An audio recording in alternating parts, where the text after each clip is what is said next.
Would a philosophy podcast ever talk about giants and UFOs? Ancient alien theorists say yes. That's coming at you today on the Nathan Jacobs Podcast.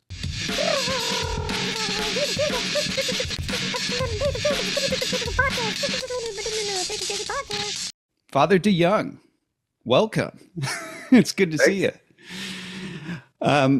So you and I have gotten to know each other. Well, maybe before I say that, just for folks who don't know who you are, right? You're an Eastern Orthodox priest, right? What's the name of your parish that you're at? Archangel Gabriel. Okay. In Lafayette, Louisiana. Okay. But you're also an Old Testament scholar, right? That's what your PhD is in biblical studies, focused specifically on Old Testament, ancient Near East sort of stuff, if I'm remembering correctly. And then you're widely known, I think, in the internet, in the world of the internet, for Lord of Spirits primarily. I know that's not your only podcast. You have the other one about the whole counsel of God. Is that what it's called? Am I remembering? Yeah, that's basically my parish Bible study. Right. Okay. I kind of go verse by verse in J. Vernon McGee it. Right. But your fandom is really largely about Lord of Spirits, which is highly relevant to what we plan to talk about today. You know, heavily engaged in re-enchantment and changing the way the people look at the Old Testament and things like that. What was actually the motivation for starting that podcast? Because my impression was that it was largely aimed at recognizing a certain hunger for re-enchantment in the broader culture. Is that right? I mean, sort of. I had already started writing and talking about some of those topics. Mm-hmm. And when I was doing that, people were getting excited, especially when I talked about giants and stuff. But there's a lot of enthusiasm online about giants. If you're unaware of that, listeners, by the way, just Google it. You'll be shocked how much comes up. And so my confrere, Father Andrew, was going to be starting a new live show on ancient faith and kind of didn't know what he wanted to do about it, do with it to make it different than their other live shows. Sure. You know? And he sort of keyed in, well, why don't we do it together and talk about that stuff? Mm-hmm. And at the time, the higher ups in ancient faith were sort of like, well, I mean, I guess that might draw kind of a niche audience somewhere. Right? If only they knew. And gave the go ahead, and then things happened. Yeah. So. Yeah. I think it's probably is it Ancient Faith's most listened to podcast? I would presume it's got to be up there. As far as I know, it is. Okay. I mean, they share our numbers with us, but I don't have everybody else's numbers. Sure. My understanding is that it is. Okay. Very good. Very good. Yes. Yeah, so you guys cover all sorts of stuff, from the very sampling I've jumped into. You go into all sorts of weird and wild stuff in terms of, well, actually, I would say the way I would characterize it for anybody who's unfamiliar is sort of a re-mythologizing of the Old Testament, right? There's this sort of strange tendency in biblical studies, which we'll actually talk about today, where you kind of want to bury all of the weird stuff. You want to make it as believable as possible, believable being in scare quotes there, by which we mean let's read it like atheists. Let's treat the text like there's nothing supernatural really going on. This is just a bunch of ancient peoples, kicking around in the dirt. But once you start digging into the Old Testament, there's a lot more in there that might be a little strange, little surprising, in the realm of spirits and giants and all the rest. And so it seems like you are really focused on, in that podcast, drawing a lot of that delight, and there's a lot of enthusiasm for it. Like, people love it. Yeah. I mean, you look at somebody like Rudolf Bultmann, in the early to mid 20th century, right? Biblical scholar who had great quotes like, no one can possibly believe in someone rising from the dead in the age of radio. But he used the language of demythologizing. Yeah, he said, absolutely. I'm going to go through and demythologize the Bible, right, right? Pull out all this mythology. And uh, I think on a very basic level, that kind of approach where science is the way of knowing that lets you know everything that can possibly be known Right. just doesn't accord with people's actual lived experience. Right. Yeah. Like they sort of know there's more than that. Right. And so when someone comes and takes that seriously Mm-hmm. in the context of the Bible or in the context of, you know, active participation in religion, right, as a whole, I Right. think that hits something for people where they realize there's been something missing. Yeah. Right. It gives that extra interpretive force to their own experience. Yeah, I think that's actually a great setup for where I want to start the conversation with you today, because one of the things that I oftentimes talk about in terms of epistemology is that there are folks like let's say William James, right, who talks about what's live and dead options. And he points out that these are not actually rational judgments. These are sort of pre-rational judgments, just like what a person finds plausible. Oftentimes says more about the person than it does about the thing being proposed. And then other sociologists like Peter Berger have talked about the ways in which a lot of our beliefs and what we find tenable is shaped by our broader culture and so on. And so this really goes to the point that in a culture that largely sort of sneers at the supernatural, right, and says like, oh, there's no such thing as ghosts, angels, demons, giants, gods, right, all that sort of stuff. And it has this scientific, again, I'd put it in scare quotes, but this scientific empiricist impulse, right, this atheist impulse. What you find that people just suddenly look at certain proposals, like gods, like demons, like ghosts, whatever. And they just go, come on, right? Like that's not possible, which isn't actually an argument, right? That's just them expressing, right, their own innate biases against that. And yet, one of the things that I think that's fascinating culturally is even though, our culture went through this sort of modernist push toward this empiricist atheist sort of thing where it's like, obviously nobody could believe in that sort of stuff. What you see emerging now is a whole host of people hungering for re-enchantment precisely because of what you're talking about, right? That there's this part of them that knows that there is something more meaningful to the world, that they're not just random matter floating about in the cosmos. They have experiences that says there's more going on than just what science is telling me. And the irony is where that tends to go, what I see happening, and I'm guessing, giving your audience, you've probably seen it happening as well, is that there's this bizarre turn toward things like aliens, right? Where all of a sudden it's like, well, we can't believe in gods, but we could believe in godlike beings on other planets that come here and interact with us in ways that are very similar to the way the ancient stories talk about it. And all of a sudden it's like, okay, not gods, not flying beings, but flying ships with beings from other planets. Yeah. And there emerges this almost religious like, alien impulse. In fact, it is highly, if you look at, the trends with regard to how alien lore develops within our culture, it is virtually basically taking a religious apparatus, but just reinterpreting it through the lens of aliens. Have you noticed that within the sorts of audiences that you interact with on your show? Yeah, there's a well, and there are UFO cults, frankly. Yes, there are. Right. And you very quickly bridge over, right? So while, like you say, people will say, oh, well, this is a more scientific-ish option That's right. than belief in the quote unquote supernatural. Right.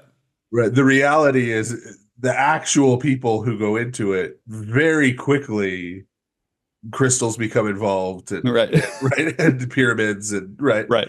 and it verges over into the quote unquote supernatural pretty much immediately anyway. Right. Yeah. I actually know somebody who used to be part of a UFO cult. I think he was off in was it in Arizona or something like that? And yeah, they would ritualistically do these sorts of drum circles and things and try to summon the UFOs and try to get, interact with them. I know another guy who seems to be doing the desert monk version of, UFOs, where he's trying to commune psychically, with the aliens and things like that. So yes, right. It all begins with, this is more scientific, right? But it just sort of then evolves very Yeah. quickly, or devolves depending on your perspective, very quickly into this more spiritual version of alien lore. So on that, I want to tell you a story, and I want to get your reaction. The story might sound familiar. Okay, so let's imagine that a long time ago, not in a galaxy far, far away, but in our galaxy, right? There's a planet, we'll call it, I don't know, Nibiru. And this planet is struggling, it's dying. And that planet is filled with an alien race. And they need to come up with a solution to heal the planet and their environment. And they discover that gold would be a valuable resource in terms of healing the atmosphere and restoring their planet. So they begin to, engineer certain workers in order to help mine gold. And they go and they find a planet that happens to flourish. We'll call it Earth. And on Earth, they begin to mine gold. They also end up engineering this new species of thing. They recognize that there's this certain underdeveloped, primate that they could, sort of hybridize with their own genetics in order to make it intelligent. And so they engineer a human, right? And this is where we get our sort of original humanity that emerges here. And this becomes part of the entire sort of development of the plan to, save the planet. And as things evolve, you have different sort of strange things happening. You start to have, the other aliens, we'll call them Anunnaki, right? They who is one who descends from the sky, right? Something like that. I think is what the literal translation from the Sumerian is, right? So from the Sumerian text, and they find that the human women are very attractive, and so eyes up here, Anunnaki, right? They end up mingling with the help. We get demigods. Some end up mingling with this other sort of worker class that was developed, and we start to get giants and monsters and things like that. Violence begins to break out. Eventually, the planet Nibiru, moves close to Earth, and this is going to cause, disasters on a scale, never before seen. So the Anunnaki, recognizing that this is the time to get out of Dodge, they pack up their spaceships, they leave. There is a small group of survivors, and that group of survivors are benevolently given some amount of technology to help them rebuild the world and so on. Now, what I've just told you, I'm pretty sure is a very accurate and literal rendition of the Sumerian stories. I mean, at least I've been reading the Sumerian texts, and that's what I got out of it, was that narrative that no, I'm seeing you chuckle. Is that have I mistranslated? I feel like maybe that last part isn't true, that you've been actually reading them. Okay, it's okay. Fair enough. That's not where I got that narrative from. Where do you think I got that narrative from, Father? From a very popular book in the 1970s. Indeed. Cherry to the Gods by Secularization, which became the basis for a comic book by Jack Kirby, and a third-tier Marvel Cinematic Universe movie. Badly adapting that comic. Yes, as well as a very popular Ancient Aliens series. Yes, and the Ancient Aliens series, which probably generated more money for History Channel than the Eternals did for Disney. Actually, yeah. I mean, candidly, I don't think there has been a more successful series put on the History Channel than that series, which has very little to do with history. Yes. Yeah. So there's a whole cottage industry on the internet, like Viper TV and stuff on YouTube, with the same kind of thing. And Viper TV is cool because it's seductive. Like they'll have a video on the Epic of Gilgamesh. Uh-huh. And it'll be kind of tracking normally with the Epic of Gilgamesh, and then all of a sudden he'll talk about the landing strip in the forests of Lebanon. You're like, yes. Time out. Yeah. Right? Yeah. Like, yeah. Well, I'm a big fan of the Y-Files. I don't know if you've ever watched that one, which they admittedly will play with, Sitchin's work, Zechariah Sitchin's work, which is exactly where, the narrative I gave you. But they try to be honest brokers, right? So they'll give the narrative, they'll tell the whole narrative exactly like, as I did, as if they're fully bought in. But then he always does a debrief where he critiques it. So he's at least acknowledged that Sitchin's work is not accurate. Yeah. Yeah. And those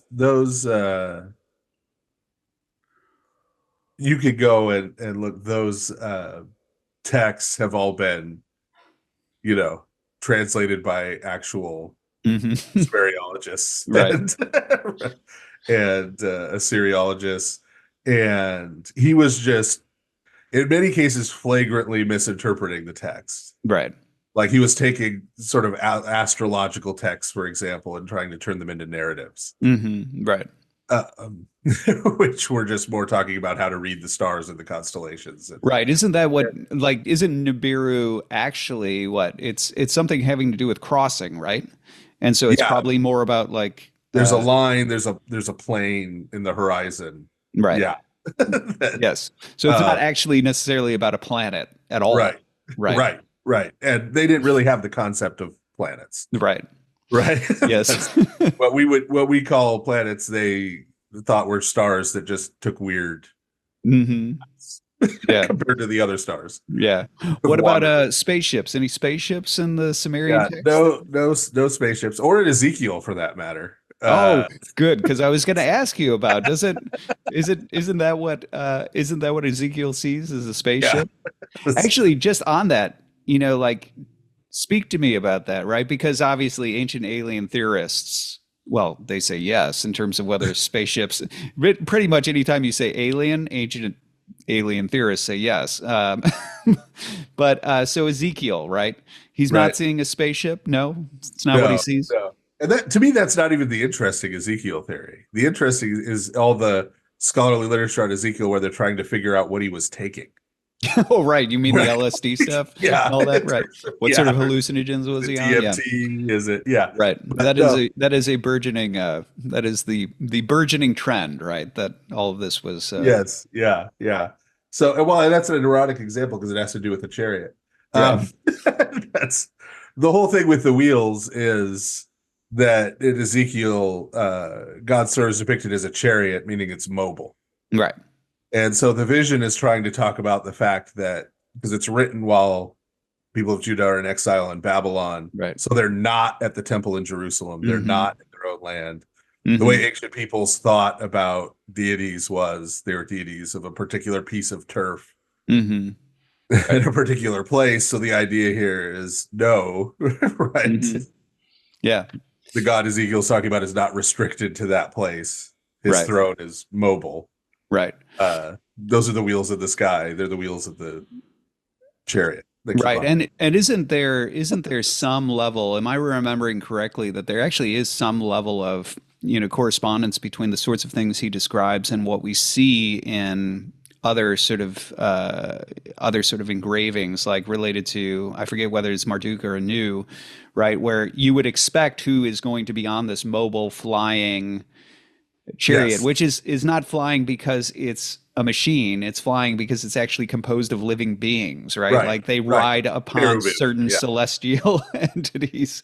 But you would expect it to be like either Marduk or Anu or somebody like that. And instead it's not, right? It's it's the Hebrew God. Yeah. Well, and as you said, so the thrones are made up of the word we transliterate as cherubim. And we think of cherubs as, little babies with wings. Well, some of us do. But in actuality, literally, cherubim means living creatures. Right. But what they're mostly talking about is something like a lamasu in Assyriology, which, for people who don't know what that is if you've seen those things that sort of look like a sphinx, but they have sort of the Babylonian ringlet beard and the Right. headdress. That's what we're talking about. Right. And so in Ezekiel, the four living creatures in particular are actually the four primary constellations in Babylonian astrology. Mm-hmm. That's why they have the different heads. Right. There's the different constellations. So the idea that this is a throne, right, in the heavens, it's made up of these sort of cosmic divine creatures, not Right. Right. motors and flashing lights and all the rest. Yeah. yeah, warp drives. Right. Yeah. That's right. Okay, so Nibiru is not a planet. What about the Anunnaki? That does literally translate to one who's from the sky, right? Yeah, well, so of course the word he's translating sky is the word for the heavens. Right. Right. And we obviously have a very different view of the universe Mm-hmm. than ancient Near Eastern people. Ancient Near Eastern people, the universe exists in three tiers. Mm-hmm. Right. There's the heavens, Mm-hmm. there's the earth, there's the underworld. Right. And so the idea that there are spheres rotating around each other, all of this, right? And the heavens are sort of a dome, Mm-hmm. in which and on which divine celestial beings live. Right. Right. Mm-hmm. So they didn't think they lived on the stars. They thought they were the stars. Right. Yes, Right. That's right. And Right. the heavenlies team. Yeah, the heavenly realm teams with these living beings. Right. Right. Right. Yeah. And so when they talk about something descending from the heavens, they're talking about essentially one of those stars, one of those beings Mm-hmm. going from the heavens to the earth. Right. And in some of those stories, the underworld, Right. right, when there's successions Right. with the gods and rebellions and fights and Right. And am I remembering right? Is like Anu and Ki, aren't these in Sumerian? I mean, these are actual figures, right? And so isn't this largely about like royal blood, royal descent from, a pair of figures from, the pantheon of the Sumerian gods, something like that, right, basically. right, and it's connected to, well, them coming down and interbreeding, Mm-hmm. right, is connected to a whole series of myths. Mm-hmm. And by myths I mean stories. Right. Right. For example, in Assyria, it's the Apkallu, the seven sages. Mm-hmm. Instead of coming down out of the sky, actually the first one of those, Adapa, comes up out of the river. Mm-hmm. He's half fish. Right. He's sort of because these beings tend to be depicted as theriomorph, Right. Meaning beast form. Right. Right. Yep. Yep. And those are figures that on one hand impart wisdom and secret knowledge Mm-hmm. to humanity. Mm-hmm. They have and humanity doesn't, some of which is what we would call technological. Mm-hmm. Some of which is stuff like sorcery and making potions and right, which they would have lumped into the same kind of idea of Sure. techne, right, how to do this thing. Right. Right. And but then that's coupled with, pun not intended, them partnering off with human females. Yes. Yes. Now, so this is, I mean, there's so many different things that I want us to talk about, but so I'm just going to, because I can't resist. I expected to maybe talk about this a little later, but if you're familiar with ancient stories, right, and specifically Old Testament stories, a lot of the things that you're describing as we're sort of setting Sitchins to one side and saying like, no, not a dying planet. We're not mining gold. We're not doing this thing. We're not flying on spacecrafts. And we're talking about what's actually there. You do need gold to fight Cybermen, but other than that. That's right. That's right. A lot of what you're describing as the more accurate, reading of what's going on in these texts sounds familiar. I mean, for example, when you talk about one of, when the Apkallu, when one of them comes up out of the water, right? sounds, you might also think of Dagon. You might also think of Dawn, right? As in like Poseidon, right? You Yeah. might think of, and all of a sudden you're like, well, wait a second, that sounds familiar, not just from that story, but also from this story, and also from this story over here. You're talking about them mingling with humans, right? And all of a sudden you're thinking, well, wait a second, in the Old Testament, isn't there this story about Nephilim and the sons of God mingling with the daughters of men? And isn't that actually in the Sumerian story as well? And and and one of the things that, and obviously I mentioned the flood, right? That is in all of these ancient stories. And you've also mentioned giving of certain technology, but as you pointed out, right, for them, there's not really a science versus magic sort of thing. So whether you're talking about, they're talking about astrology, or they're talking about, spellcraft, or they're talking about metalworking, right? All of this is just, how do you manipulate the realities of the world that you're in, right? It's all sort of, some sort of manipulation of nature in order to access various powers and potentialities and things like that that are there. So, how are we to understand, Father, the fact that so many of these ancient stories, because I think this is absolutely fascinating. Most people, I think, are aware of the fact that the flood story is ubiquitous, right? That basically, like, every culture, everywhere is like, yeah, there was this Native flood. Americans, Asian, yeah, Right. yeah. There was this flood. It wiped out everything. There was a small group of people that resurfaced, from it, and so on. Um, and but that's far from the only ubiquitous story, right? The intermingling with men, demigods, is a ubiquitous story, right? These other elements, certain specific deities, like we mentioned, in terms of, certain sea deities or whatever it may be, are ubiquitous across all these stories. But one of the things that's really fascinating when you compare the stories is that it seems that not everybody can agree on whether the deities involved are good or bad, whether Yeah. they're doing good things or bad things, whether the hybrids are good things or bad things, and things like that. And so, Father, what is your take on A, why these stories are ubiquitous, and B, why there's disagreement about whether or not what's going on is good or bad? It's almost Yeah. like, watching, CNN and then watching Fox News, and there's a groping for a narrative. What do you think is really going on in these ancient texts? Yeah. Well, and there's mediating positions too. Mm-hmm. So, like in the Apkallu story, some other gods end up getting mad Mm-hmm. at the Apkallu Right. and imprisoning them in the abyss for what they did. Or you Right. could think of Prometheus, Uh-huh. right, who comes and gives right, Mm-hmm. technology to man and then gets punished by Right. right Mm-hmm.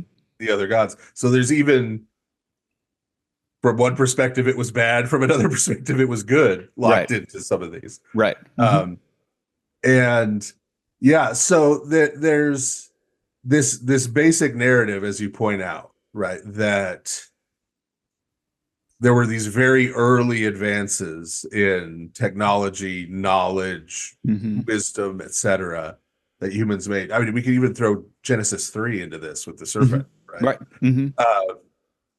These were the product of spiritual entity of some sort, Mm-hmm.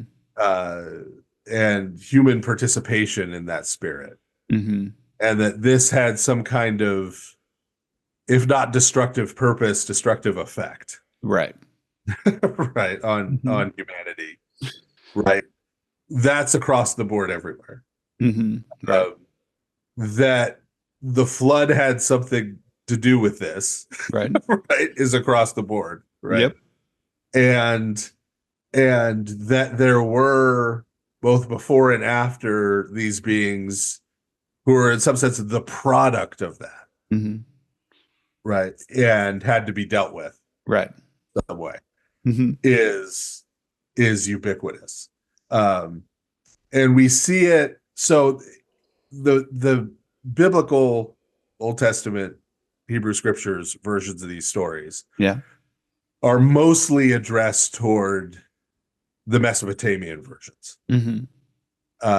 And they're highly relevant in what we would call politics, right? You can't really separate politics and religion and all these things, right? In the ancient Near East. But there were a group of people very prominent in the ancient world called the Amuru, which means Westerner in Akkadian, because they came from what's now sort of Syria into Mesopotamia. Right. They're called the Amorites in the Old Testament and are associated with this group. The most famous one of them is Hammurabi, who established the original sort of Babylonian Empire, right? Which was really a global. People don't realize. A lot of people now don't know about the Bronze Age collapse, the fact that there was a global civilization before, in the second millennium BC that collapsed. But Hammurabi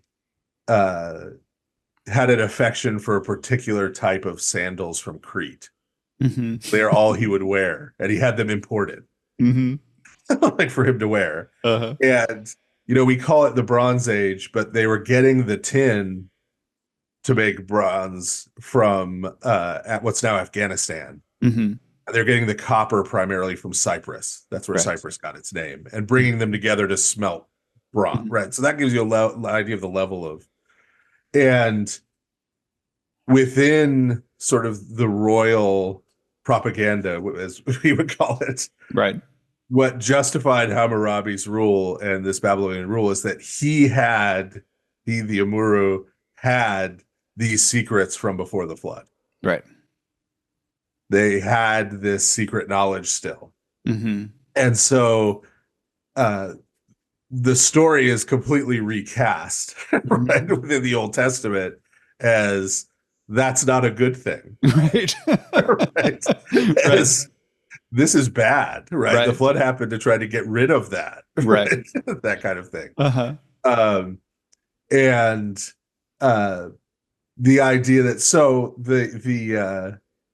the word that's translated as giants, mentioned Nephilim already. Yeah. There's a lot of argument about what that means. It's actually pretty clear, but it's not the descendants of Cain. No. Well, people try to do this butterfly thing with it to translate the word, because the consonants, Hebrew words are all made up of 3 consonants. Right. And the Nephal part can be, depending on how it's conjugated, the verb to fall. To get people who want to say, "Oh, this is the fallen ones." So that sounds cool, right? It's the wrong part of speech for that. Right. It would actually be the ones who are fallen upon. Right. That's right. But the word Nephilim, it's conjugated a little differently in Aramaic. The plural is different. Means giant, right? And we understand when we hear giant, we think big, tall person. Right. Well, and just so people know, like, what is it in the Septuagint? Right, in the Greek translation of it. It's gigantes in the Greek. Right. which is where we get the word giant in English. Right. It's quite literally. Yeah. In Greek, it literally means the one born of Gaia, because in the Greek story of the giants and Gigantomachy, right, they're gestated in the belly of the earth, right? In Hesiod, you've got 2 phases of succession, right? So first you've got Uranus and Gaia, the heavens and the earth. They give birth to the Titans, right? And then the Titans get taken out by Zeus and the gang. Right. And so Gaia brings forth, among other things, a lot of monsters and stuff, but also the giants to get revenge for the Titans. Right. But yeah, and both of these words, even though we think big, tall person, right? The idea that the idea of size is used to communicate something else. Right. And that's that these words also can mean a thug, a bully, a tyrant. I found out a little while ago that in the Arabic translation, the word that they put in for giant is actually the word that they use today for dictator. Oh, really? In Arabic. Okay. So that idea is still right, is still sort Hmm. of contained there. And the example I use is back in the day when the US went after Manuel Noriega. I'm Hmm. dating myself, I know. But I remember this. But they used to refer to him as Panamanian strongman, Manuel Noriega, and that Uh-huh. didn't mean he had like an incredible bench, Right. right? It's like making sweet gains at the gym. Strongman was, this idea of this guy's a dictator, this guy's a Right. thug, right? Right. Yeah. And so, yeah, it's the same kind of thing with giants. So, of course, from the perspective of these stories, these are these glorious kings who are divine and, Right. two Heroes of thirds old, right? divine, right? More than half. And Right. yeah. Yeah. And for the military, no, these are a bunch of thugs and tyrants who have been corrupted by, right, Right. this kind of knowledge that Uh-huh. and now it's not the perspective of the Old Testament that this knowledge was bad in and of itself, Okay. Yep. which is important. Right. Right. Well, This is you sort of mean an so anti, shouldn't go into my kitchen and get rid of all my knives right. because it involves metalworking? That's not the Yeah. lesson. I have Luddite tendencies, he said on the internet. But but yeah, that's not where this is going. The Uh-huh. idea is that they're giving, and you can see this in Genesis 3 again. They're trying to give humanity knowledge that humanity isn't ready for yet. Hmm. Right. And so there is an idea within the Hebrew scriptures of humanity as a whole maturing Hmm. over time. Right. And that there will come a time when humanity is mature enough to be able to use certain knowledge responsibly Hmm. and in a good way. Right. But often humanity, through various means, finds that knowledge before that. Right. Right. Right. And Now, puts it to yeah. devastating. Yeah. Now, in certain lore, like I'm thinking of in the Book of Enoch, for example, not all of it, like that would seem to be true with certain things that's given. But if I'm remembering correct, don't the fallen watchers, right, which is what these celestial beings are referred to as, Yeah. don't they also give? I mean, aren't there like magic texts and things like that that would be, Oh, anathema, yeah. Yeah. you Yeah. know? I mean, hypothetical. Yeah. The magic text would probably be. Yeah. Right. But even some of the magic texts, when you understand what those were in context, Hmm. right? So, like you read Philo of Alexandria in the first century BC and Hmm. how he talks about astrology, Right. for example. Hmm. So, Philo of Alexandria affirms that the stars are gods. Hmm. He uses that language, Right. Hmm. right? Because unlike most Jewish folks and Christians today, Hmm. uh, they were totally comfortable at that point referring to angelic beings as gods. Right. Yeah, that's right. Um, and so he agrees with that. And he agrees Hmm. with the constellations and agrees that it's worth studying them and looking at them, right? Right. It's not just astrology bad, Right. Hmm. right? But he makes this important point that uh, the way the pagans do astrology at that time, from his perspective in Alexandria, Egypt, so he should know, uh, was that the stars were sort of the ultimate sort of authority that governed and Right. destined Right. The fates, all of basically. human life, right? This fatalistic Yeah. way. Hmm. Whereas he says, no, they're sort of messengers of God and Hmm. they're sort of lower ranking members of his administration, Right. right? Yeah. In the world. Yeah. So that's a very important distinction, right? Hmm. Not just astrology bad, but again, you have to have this framework, Hmm. this understanding, and then you can use the knowledge of the stars and their courses and the constellations Hmm. to a positive effect, Right. Right. Right. right? Yeah. Well, and I think the distinction you're making there is really important for how, at least how I understand the ubiquitous nature of these stories and the reason why there's such eerie reminiscence across all of them, and yet this sort of differentiation of whether you're talking about good guys or bad guys or whatever. Because in terms of, definitely the ancient, the modernity sort of wipes a lot of this away because you get into basically a very simplistic cosmos where it's just like a material world and then there's God, this transcendent being, and that's kind of it. Yeah. As opposed to the more ancient Alexandrian Jewish perspective, certainly ancient Near Eastern perspective, early Christian perspective, where there really was this belief in this hierarchy of beings. And it wasn't even just simplistic, like there's just angels, right? There's actually hierarchies of angels. There's differing authorities. There's, some are over individuals, some are over nations, some are over planets, right? Some are above all that and they just stare at God all the time, right? Yeah. Like Yeah, these sorts of things. And that's part of the sort of cosmic structure that they have in mind. And all of that ends up playing an important role when you're talking about some of them abandon their place and they start to rebel, right? It's also from what if I understand correctly, a lot of the different gods of the nations, as you pointed out, there isn't a clear differentiation between theology and politics in the ancient world because you basically have the nations given over to these different celestial beings, which is one of the reasons it becomes a problem if they start to rebel, right? The gods of the nations start to rebel. And so my impression, at least what I see when I look at those ancient texts, and I'm inclined to think we agree on this, I want to hear your thoughts, is that really in some ways what you're looking at is not a series of myths, like people just sitting around at the campfire making up stories. What you have is you have a certain common understanding of events, right? That's why there are all these key events that everybody knows happened, right?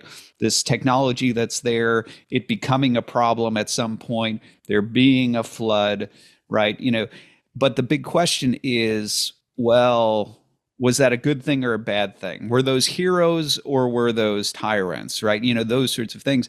And a lot of that from, what I can tell is it's a grasping for the narrative, right? You're looking at ancient propaganda, essentially, as you said, right? This question of saying, well, is the Hebrew God the good God, and these other nations are under demons, right, that are rebelling or something like that, or are they the good guys, and the technology was a good thing, right? And these things were, I mean, talk to me about that as, I mean, do you think that is that how you would see what's going on there?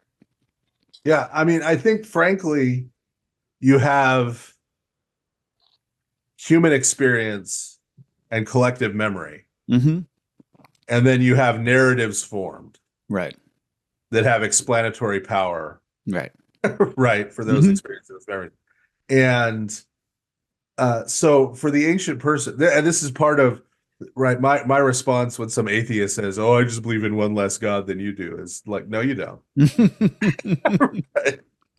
Right? Because as you said, right, the good old noumenal phenomenal split, right? Like there's Immanuel Kant, for those who don't know. There's God up there, that there's everything, right? That then there's this assumption that, well, all these other gods don't exist, right? All this other stuff, that we're invalidating the religious experience of all other religions except our own, right? Only our religion's miracles happened, right? Right, et cetera, et cetera. And that's not actually the approach, right? We don't even have to talk about the ancient world. I mean, right. Medieval world, right? Right. Sure. The world until modernism in the West, right? Right. And so the humans had the experience of, when they talk about, the spirits in the woods, right? They went into the woods, right, and their thoughts turned to amorous, and they went and sought, the person with whom they wanted to share those experiences, right? They understood that as there was this spirit of love, sexuality, right? Eros, probably, right. making context, right, in the woods that I encountered. Yeah. Right. And then they chose to sort of go with it. Right. Or anger or whatever. Right. This was part of human experience. Right. And so we want to collapse everything to, my mind is a computer in my skull box, right? So just I generate random thoughts, right? No one has ever had the experience of generating a thought, at least no one I've ever met. Right. the thoughts always appear to them full blown. Mm-hmm. And that in the ancient world was really how it was understood, that the mind, right, like the nous in Greek. Mm-hmm. When I say ancient world, I mean this is how Plato and Aristotle use it. Yeah. This is how, right. Um, but also through the ancient Near East is Mm-hmm. sort of this receptor. It's sort of like a sensory organ, like your eyes or your nose or your ears, Mm-hmm. that's just attuned to this spiritual world. Right. Mm-hmm. And um, that connects you to it. And so people were constantly having these kind of experiences. Mm-hmm. They use those experiences to interpret then the events that were in their collective memory preserved in their communities. Mm-hmm. Right? Of, well, look, this person discovered, in our stories, discovered how to forge a Right. blade, right? And he went and made war and killed all these people. Mm-hmm. Right. And they're like, well, I've experienced being seized by an idea. Mm-hmm. And it's like it comes from somewhere, right? Like they'd had that experience, Mm-hmm. right? And so if you're the group that made the blade and that right, took over the territory, then that's one kind of narrative you're going to have about it. Mm-hmm. If you're on the receiving end of the blade, then you're going to have another kind of narrative about That's right. Yeah, yeah. it. Yeah. Yeah. um, So this approach, I mean, I taught world religions for a while, and my approach to that was always, and this was at like what was it? EKU, Eastern Kentucky University, was where I was teaching world religions. And my way in was always, day one, I'd always ask them, so, where do you think religion came from? And inevitably, I'd always get, these very sort of new atheist style, like, well, they were just a bunch of ignorant people sitting around. They didn't know how lightning, happened. So they posit some guy on a mountain throwing lightning bolts. And I'd sit there and you're like, okay, okay. And then at some point, I'd always ask, so has anyone ever seen a ghost? And the whole room would go silent. And it would always happen that one person just says, well, you're going to think I'm crazy, but, and then they tell a story. And then somebody else is like, well, I've got a story too. And before you knew it, somewhere around like 90% of the class had shared some sort of either personal encounter or a friend's encounter or something like that. And I raised this whole question of just saying, like, is it possible that a religion emerged because people like encountered stuff? yeah. I mean, is that possible? Can we open the door? Given that 90% of you have had some sort of encounter with something that you're convinced is on the other side of the veil, right? Is it possible? Maybe, just maybe, right? That's how religion emerged. And I've always, I think it's such a strange thing that, the modernist tendency has always wanted to interpret that away, right? Because it's such a massive data point that is this ubiquitous experience, like Rudolf Otto and the entire like numinous, right? The entire idea of having this sense of the holy, right? And Rudolf Otto's response to Kant, since we brought up Kant already, where he's like, well, Kant, are you sure that you've accounted for all things in human experience? Because there's this like universal human experience of something called the holy, where everybody just senses. They know what this word means. They know what it's like to encounter this transcendent, sublime something that just sort of lays them low in in their presence. And candidly, I think that is the right approach, because I like to say everybody believes in ghosts, even the hard-bitten atheists, because if you bring him into the abandoned asylum in the middle of the night, he's scared, and it's not because of a hobo, right? Yeah. Like, and he could try Yeah. to interpret away as evolutionary, whatever. But the fact of the matter is, he knows what the experience is, even though he's trying to interpret it away. He knows what it is, and it seems that that's a central part of how religion evolves over time. Yeah. Yeah. And I've had a similar experience. When I'm talking about this kind of stuff, sometimes I'll throw out that one of St. John Chrysostom, so very beginning of the 5th century AD, one of his sermons, he talks about what his people should do when they encounter the spirit of a dead loved one. Right. As if this is just a thing that happens. Right. And Yeah. so I'll talk about it that way. And every time I do, as soon as the talk's done, they don't want to raise their hand and say it publicly, but people come up after me, this one time Right. Yeah. Yeah. And so that's just a widespread, yeah. And everybody has walked into a place and had, done the Star Wars, I've got a bad feeling about this, Right. right? Right. And Yeah. vice versa, Right. Yeah. right? And There's yeah. something good about being here. Yeah. Well, and that's the funny thing is like you'll recognize and this is another thing with regard to symbology and things like that. In the ancient world, obviously, like symbols and names, they were in some ways an extension of the being itself, which is why you're not supposed to say the names of the gods, right? Unless you actually like summon them in I'm some trying to way, right? invoke them deliberately. Yeah. Right. But the funny thing is, even though so many people will sneer at that, they walk into a room and they see like a satanic sigil. They get uncomfortable. They walk into an occult store. They get creeped out by it, right? If the thought experiment I always did with my students when I would talk about actually Aristotle's concept of energia and then sort of move into how it evolves into the concept of the energies in Eastern Orthodoxy, is I'd always say, imagine you just bought a new house, right? And you're going through and it's a happy day, and then like you go up in the attic and you find a satanic altar. And you would always like you could just feel the air get sucked out of the room. And I'd be like, what would you do? Right? Like, would you take it downstairs, use it as a coffee table, like give it to one of the kids? And inevitably somebody would always say, I'd burn it. Yeah. And I'd be like, why? It's just a table, right? And they all have this sense that no, that thing's not just a table. That's got some kind of bad juju attached to it. And so it's funny because, whether you're talking about, let's say the Southern Baptist who's like, I don't believe in relics, right? I don't believe in sacraments, whatever. They have that impulse. The atheist who doesn't believe in stuff, they have that impulse. It's just buried within us that we are spiritual beings in a spiritual world who are porous, and we take in the world around us. It's not just air, it's not just food, it's not just water. There are spiritual realities that we imbibe, that attach to things and all the rest. So, well, since we're talking about skepticism and the antithesis of that, right?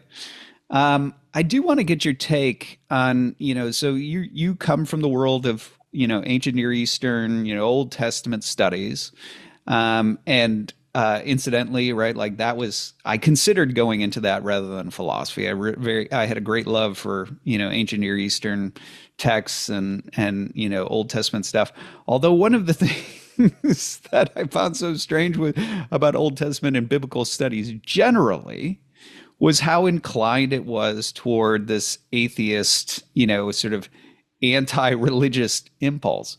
So I would later have students who would be interested in patrology or philosophy of religion or whatever, and they'd be like, Dr. Jacobs, what do you think about New Testament studies, right?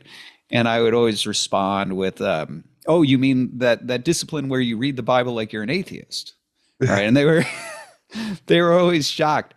But it does strike me as biblical studies has this not completely, right? There are exceptions, obviously, but there's sort of this weird bent toward like obviously none of the supernatural stuff happened, right? Like obviously all the texts are much later than we expect. Obviously there's all sorts of corruptions happening to the text where this is just politically motivated by individuals groping for power, right? Obviously all the stories are false and fabricated and whatever else. None of the supernatural stuff, et cetera, et cetera, et cetera.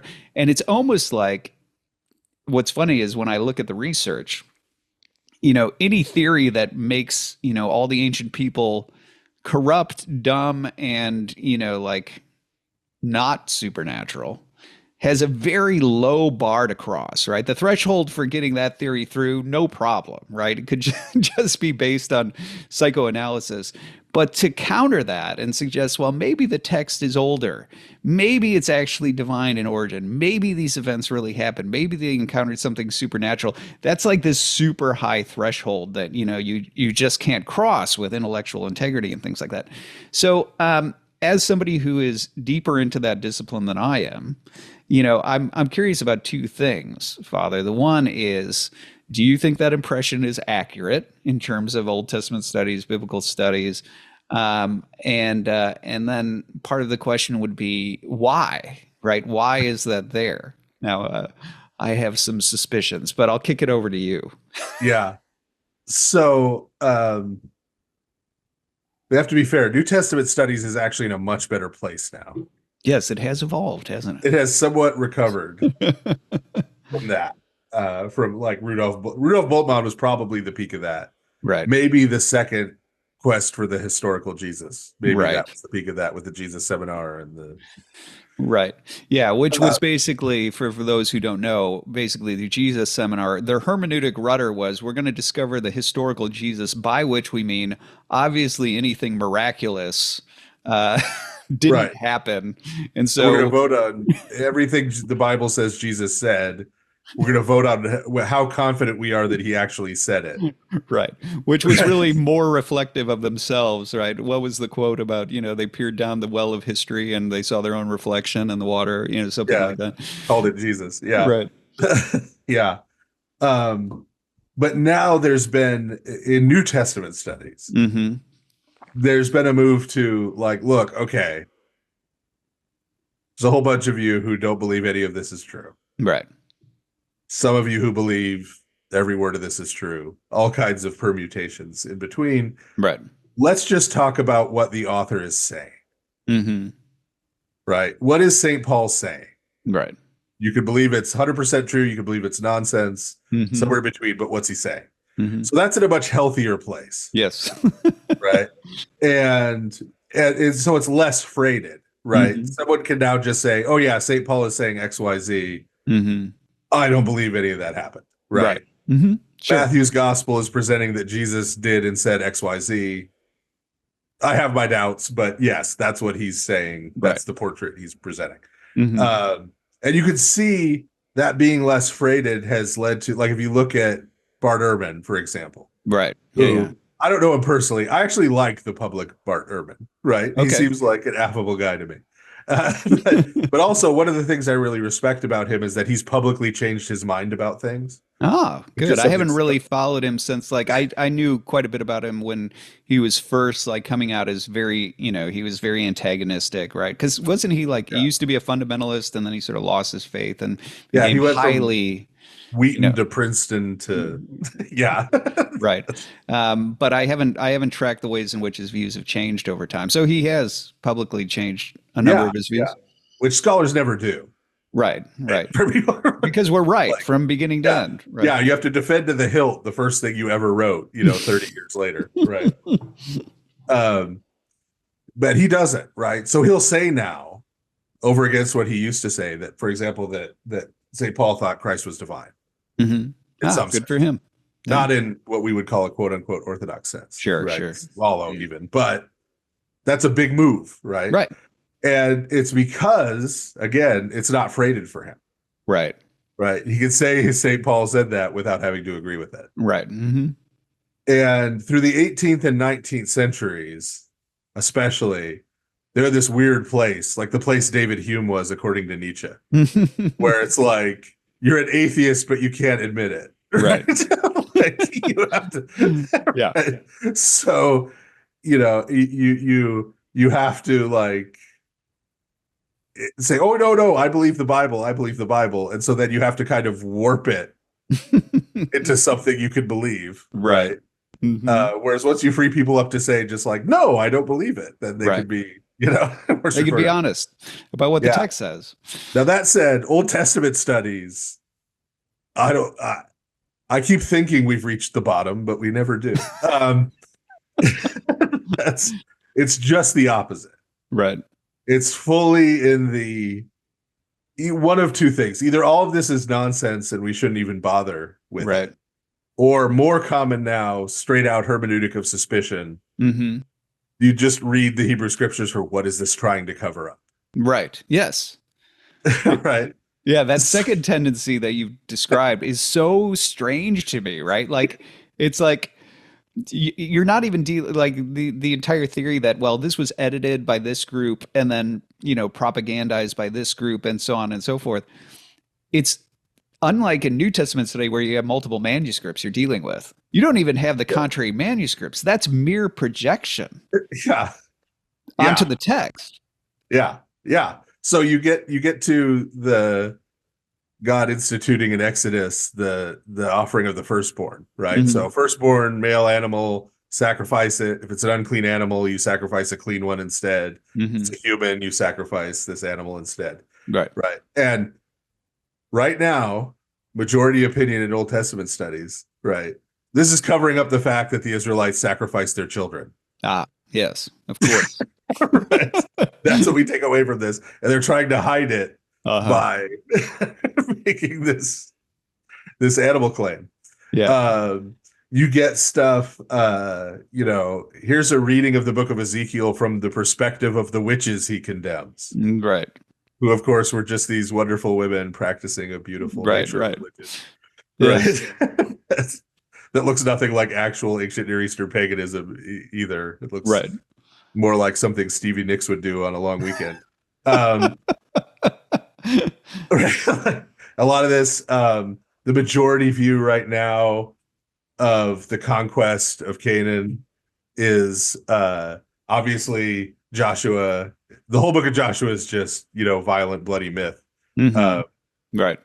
So they usually try to connect it to what's called the Carrot epic, which is an ancient Near Eastern epic that bears only the mildest similarities to the Right. book of Joshua.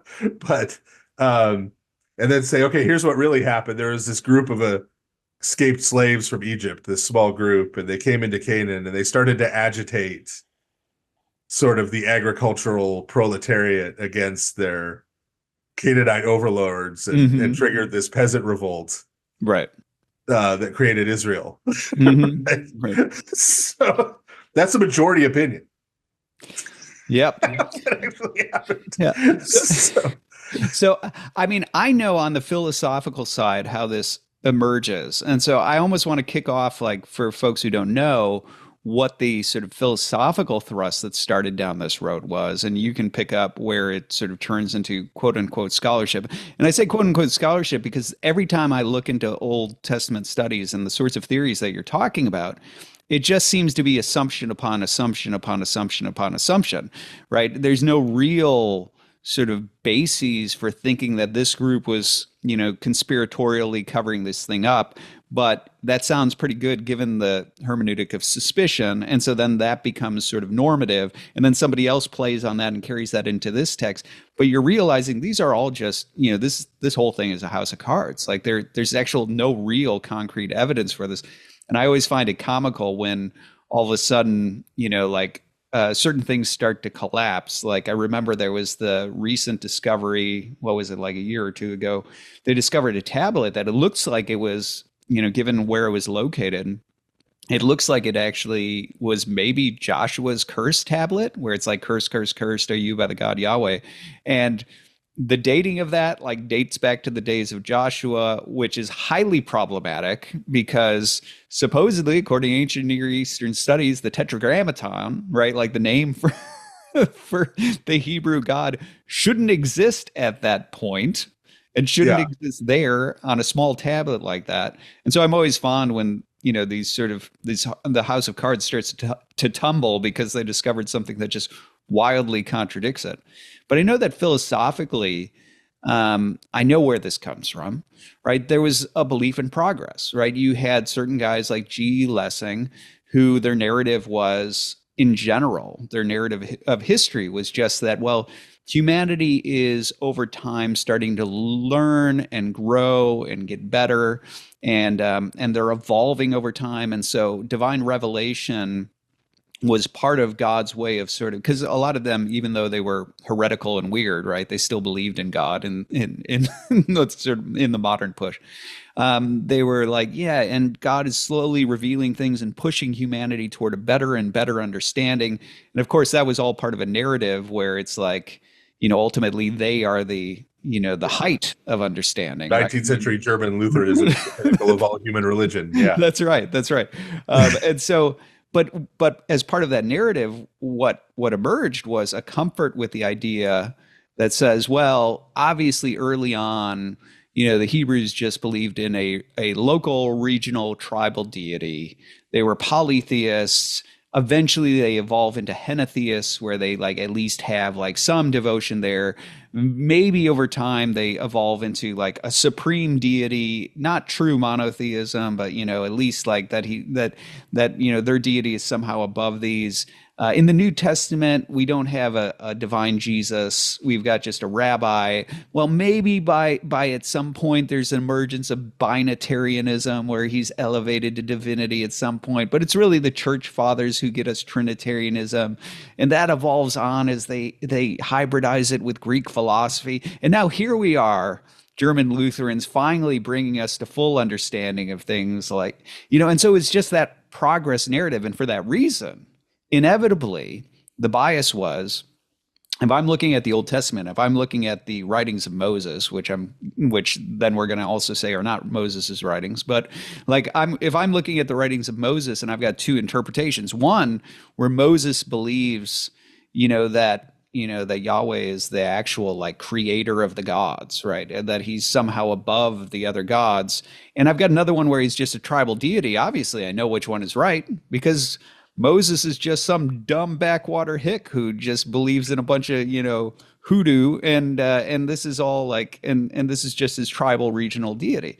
And so you end up having that underlying narrative ends up driving the bias of which theory of interpretation it is. So philosophically, I know that's how it emerges. Is the biblical studies sort of reception of that just sort of a natural handoff, and that's like what drives the Tübingen school and things like that? Is that how it evolves, or are there other sort of like critical developments on top of that? Yeah. I don't know if handoff is right. It's a degenerate form of it, maybe. That's something you notice anytime you see a theologian who's not equally trained in philosophy talking about a philosopher, right? They're getting him wrong. Yes. Right. See Bultmann and Heidegger, right? Since we brought up Bultmann already. Yeah. They always think, Karl Rahner thought he was doing Hegel, but he was not doing Hegel. Like, yes. Yeah, and so that's kind of true across the board, right? Like even that example with Joshua, right? I'm sure people heard that were like, "Oh, that sounds kind of Marxist," right? But that's not Marxism from someone who's actually read even a single volume of Das Kapital. That's Marxism from somebody who read the Communist Manifesto in college and hasn't touched it since, right? Like there's no nuance. But so agreed that they have taken over this idea of history as sort of Wissenschaft, right? Like this scientific approach. So we try to discover the laws of history, the way history works. Right. And then everything gets charted into that. And so you get these fumbling efforts, like you get the quote, all of history is the history of class struggle. So I'm just going to say everything was class struggle. Or more sophisticated versions. But never as sophisticated as the philosophers in question. So you just get these series of reconstructions.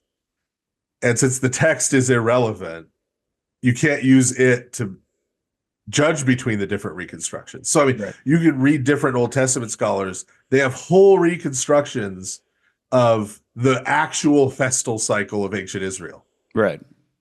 With feasts that aren't mentioned in the Bible or anywhere else. And they're all totally different from each other. And it's sort of like, well, like, how do we judge what, if any, out of any of these reconstructions? And there's no need for evidence anymore. Like you mentioned, polytheism. This is, again, going view. Yahweh was originally part of a pantheon. Literally zero evidence of it. There is no text anywhere at any stage that mentions him being part of a pantheon. Saying he's a storm god. He was a storm god in that pantheon. The entire basis of that? Give it to me. One way of pronouncing the name Yahweh, which isn't the way it's normally pronounced, but one way of potentially pronouncing it is similar to the Edomite word that would mean he blows. Okay, yeah. Well, We'll I'm see convinced. wind, storm god. Right, yes, I'm convinced, right?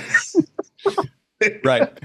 It really does. It does at some point devolve to the point where it sounds a lot like in my Big Fat Greek Wedding, where where the dad's always trying to find the etymological root in Greek for like whatever word you might be talking about, because every Yeah. word is derived from Greek, right, or something like that. As much as we laughed at Zechariah Sitchin, Hmm. he had probably more evidence Yeah. that he cited than a lot of these quote unquote scholarly reconstructions do. Yeah. Yeah, it really is strange, right? Because I mean, I remember digging into like supposedly Deuteronomy was, very, very late text, right? It couldn't have possibly dated back to the time of Moses. None of it would date back to the days of Moses and all that. But, when you dig into a lot of the dating, from what I could tell, I couldn't find any actual basis, any concrete evidence for why they were dating it the way it was. I mean, other than the overriding sort of narrative that was dominant within Yeah. Old Testament studies. Right. So you construct this kind of evolutionary timeline Mm-hmm. going from simple to more complex. Right.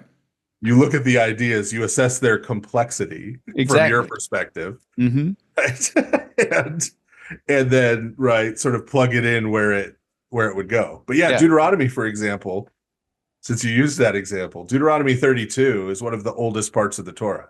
Mm-hmm. Like people can't figure out how to translate it. If Right. you look at English translations, there's variations all over the place because Mm-hmm. it's a more archaic form of the Hebrew Right. than the rest of the book of Deuteronomy. But the rest of the book of Deuteronomy, the whole structure of the book of Deuteronomy is mapped out the way suzerain vassal treaties of this that we found examples from the 16th, 15th, and 16th century BC, Right. right, in Hittite finds. Right.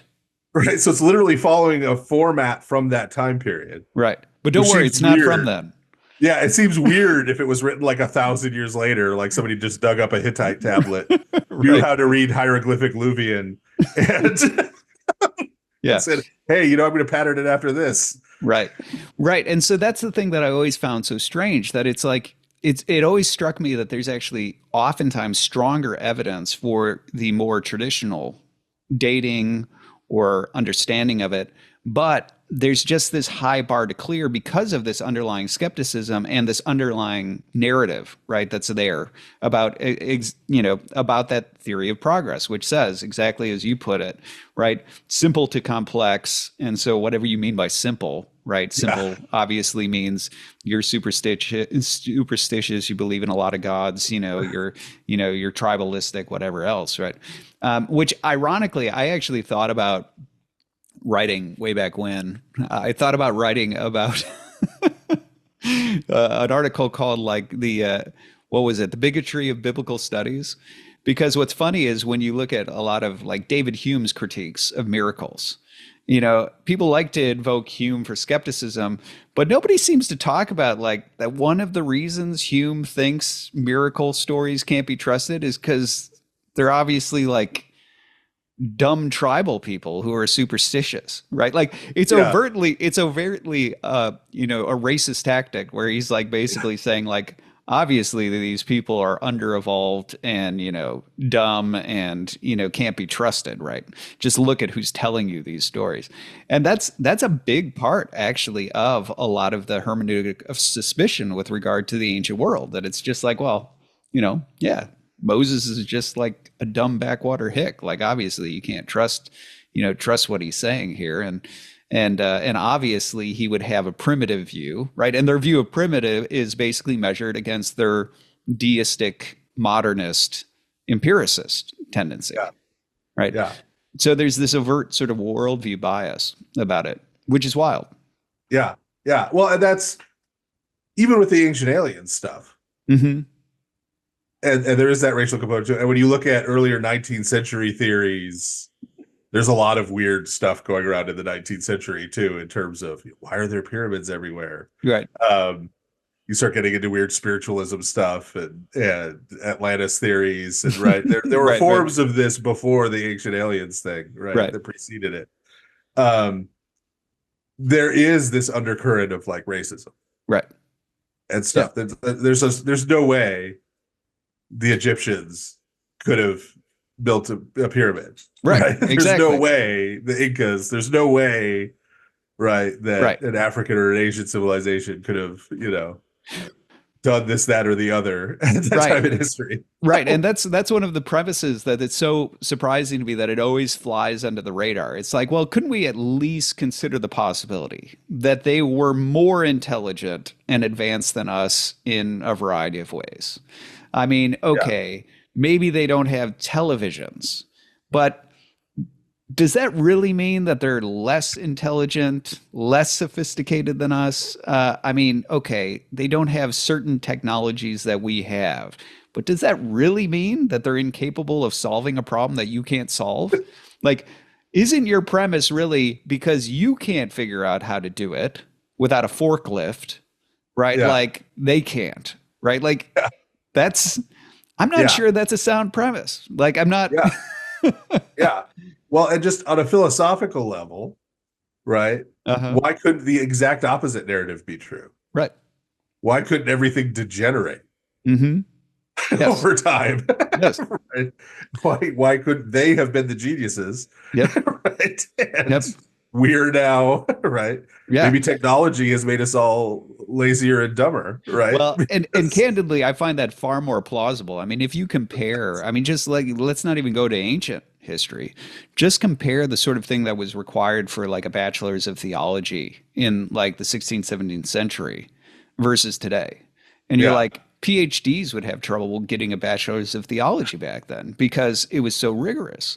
And so the idea that somehow technology demonstrates that we're smarter, it's sort of this weird collective perspective that we, right, we, all of us are Steve Jobs, right, or something like that, as opposed to recognizing, if if you're not sitting around being entertained all day and you have major problems and you're a rational being and you're sort of like sitting there being forced to problem solve without being able to Google it, you might actually be propelled forward into greater problem solving solutions. It might actually advance your intelligence rather than yeah. degrade And having to do that every day, Right. in a variety of ways, in a variety of situations, not Yeah. having something readily at hand to take care of it for you.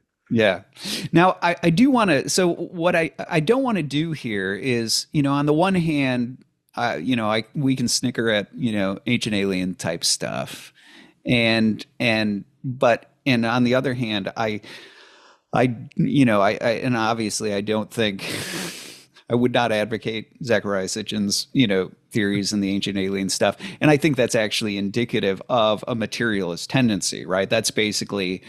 You know, that's basically people who, on the one hand, have bought in hook, line, and sinker into a quote unquote scientific worldview. And so they can only believe in things that are organisms, right? And therefore, when they have a pining for the gods or something like this, they need a religious worldview. The only gods they can believe in are gods made of flesh and blood, right? And so I do think there is that sort of thing that's going on in that context, and I think it's an abuse and misreading of ancient texts. On the other hand, we have the other extreme, which is the sort of Old Testament study, which is born out of this high cynicism, tacit atheism that becomes explicit atheism, and so on. But I think the truth is probably somewhere in the middle, that really there is a lot of weird and strange stuff in here. The impulse toward re-enchantment, the impulse to say, I think the world is more mystical and things like that, even if it's not aliens, right? When we look at the Old Testament, when we look at the ancient Near East, we see a lot of, odd and strange stuff. So, Nephilim, you've already talked about it. So, we've talked about giants and things like that. I mean, Father, do you believe that there probably were strange hybrids, Nephilim, giants, offspring of the gods? Are we in a world that's strange enough to like support that sort of thing? Right. Well, I don't think we should try and scientize it on the back end Okay. any more than we do on the front end, Okay. right? And as soon as you say, for example, the word hybrid, Uh-huh. right? Trust me, I get these questions. Does that mean they have different DNA? Does that That's mean they, right. Right. right? Like wanting to turn it into, so what's the scientific They're engaged in like, sort of CRISPR, right? That's the meaning of ancient it? form Yeah. of CRISPR, right? That's, um, so that's what we're saying. So the when we on Lord of Spirits, when I talked about what it means to be a giant, Mm-hmm. right? As we mentioned, it's not so much about being tall. They're depicted as tall to communicate other things about them. Right. It's not that just we're saying they're tall, right? Right. Mm-hmm. um, so what this is a person who has sort of cooperated at the deepest level Mm-hmm. with one of these destructive spirits that we would call demonic or Mm-hmm. evil or unclean, to use the Old Testament language, right? Right. Mm-hmm. And been formed and molded by it, Yeah. like to the ultimate degree, Mm-hmm. right? So there's an interesting place where St. John Chrysostom says people think that someone who dies a violent death becomes a demon, Mm-hmm. right? And this is a view a lot of people still have today. A lot of our ghost stories are, something horrible or happened to this person, and so now they haunt the, Right. Yeah. Yeah. or Absolutely. Right. their spirits back for Why people revenge. don't want to buy a house where somebody was murdered. Right. Yeah, yeah. But so he says that's not how you become a demon, Mm-hmm. right? He says it's by living a wicked and sinful life, Mm-hmm. like the demons, that you become a demon, Mm-hmm. right? And so there's sort of this demonization. Mm-hmm.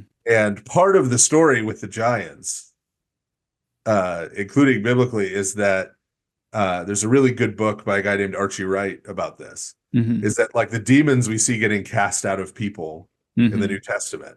At the time the New Testament was written, at least, they believed these were the spirits of those giants. Mm-hmm.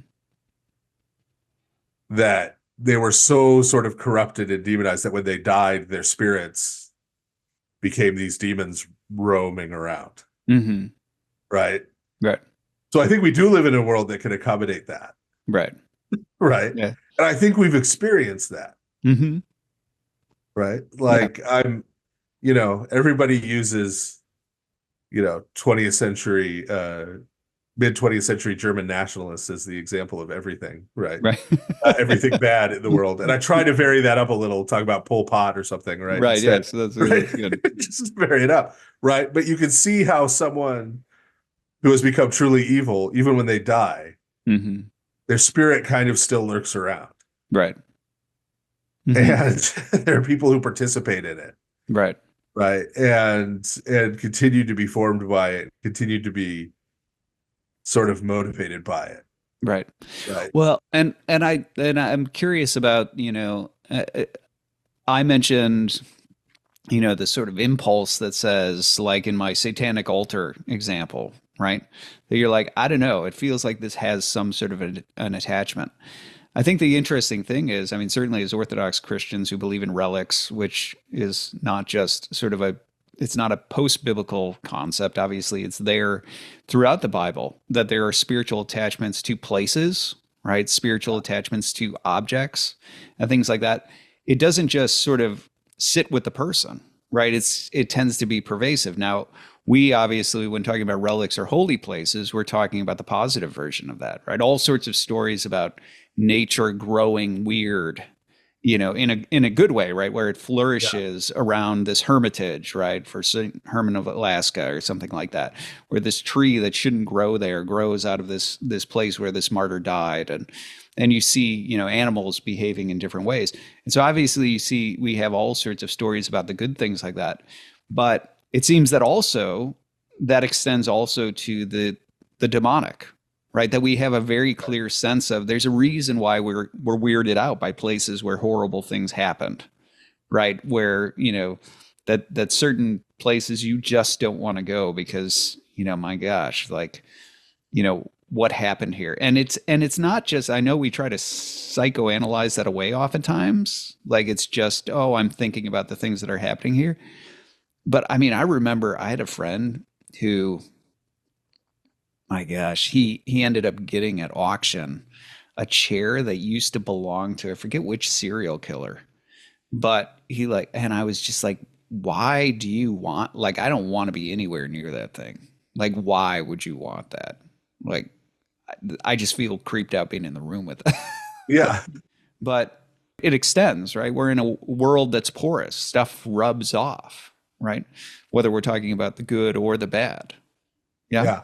Yeah. Yeah. And a big part of this, honestly, is just taking the people of the past seriously. Mm-hmm. Right.